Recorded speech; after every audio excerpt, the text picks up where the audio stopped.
Welcome to another one of our Bluebeam Revu how-to tutorials, brought to you by Brighter Graphics Limited, where we show you how to maximize the potential of your investment in Bluebeam Revu. Brighter Graphics are the oldest established Bluebeam partner and your premium Bluebeam solutions provider. Let's get started. In this video, we are going to show you how to customize and use profiles. Revu has many tools and features, so it is useful to customize the interface in a way that better suits your workflow. You can then save these settings to a profile to use again or share with a project partner.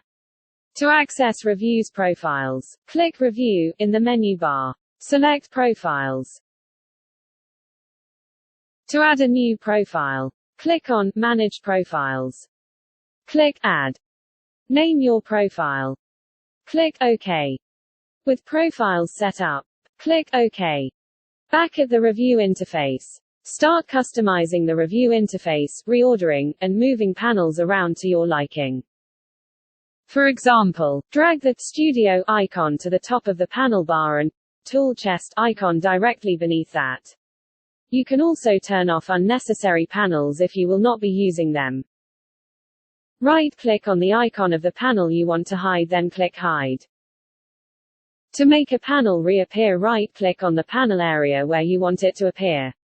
Notice that the panels that are visible show up in blue while hidden panels do not. You can also customize the toolbar. Go to Tools in the menu bar. Select Toolbars. Now you can select or deselect the tools for your needs by simply clicking on the checkbox next to the tool's name. You can also reposition the selected tools as per your preference. Once you have finished customizing the toolbars, you can lock the toolbar by right-clicking on the toolbar and selecting Lock in the submenu. Once you are satisfied with customizing the interface, you should save the layout. Go to Revu in the menu bar. Select Profiles, and Save Profile. Your profile is now saved and will always be present in the Profiles menu. Thank you for watching. We hope you found the video useful. You can visit our website, www.brightergraphics.com, for more videos in the How-To series and all things Bluebeam Revu. We at Brighter Graphics welcome your feedback to help us to improve.